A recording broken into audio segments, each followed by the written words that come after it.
So how quick did that anti-boycott Woolworths, Aldi, not selling Australia Day paraphernalia shit turn into anti-bogan classism?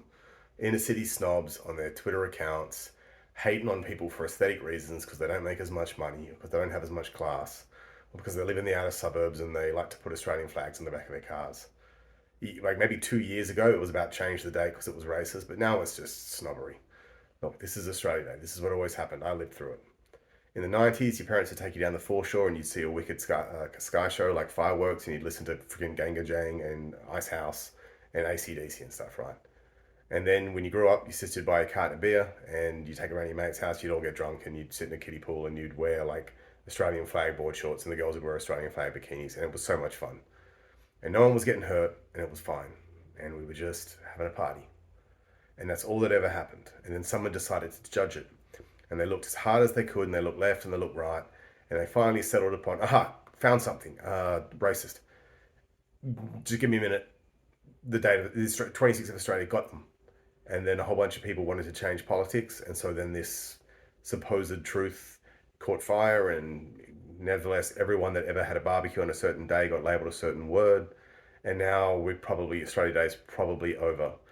And change has happened, but change has happened through bullying and persecution and the demonization of people that just wanted to have a party.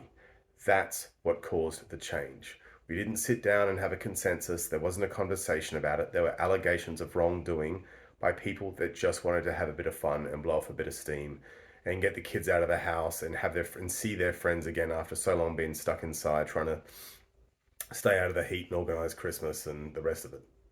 If you don't think this is a problem, fine. What things have you done? Have you had kids yet? Perhaps you haven't had kids yet. Well, that's a problem. What's wrong with you? You know that one? Okay, maybe you've had too many kids. Maybe the number of your kids you've had is wrong.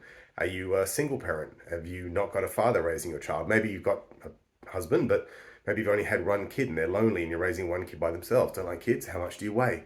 Are you too fat or too thin? You don't like that? How much money do you make? Are you a burden on the rest of us or are you greedy? Do you own too many properties or not enough? I could judge all day. I could pick something about you and make sure that it's moralized and you're demonized and what you did was terrible. Have you heard that the ninth leading cause of suicide of death in men is suicide, and that the second biggest indicator, the first one being psychosis, is divorce? So if you're a woman and you've divorced a man, that's the second worst thing you can do to put him in the category of the ninth biggest category of why men die, and that's your kid's father. Oh man, I could get stuck in on that shit all day. We're going to have to stop judging each other at some point in time. If someone wants to have some fun, let them have it. It doesn't have to be political. And the more you demonize them, the more they're just going to slide off to the right wing and vote for more and more extreme people. That's why I've got the state of the world we have right now. Anyway, I gotta go off to work. Oh, God, what do you say about this? If you're picking on people for celebrating on Australia Day, I think there's something wrong with you.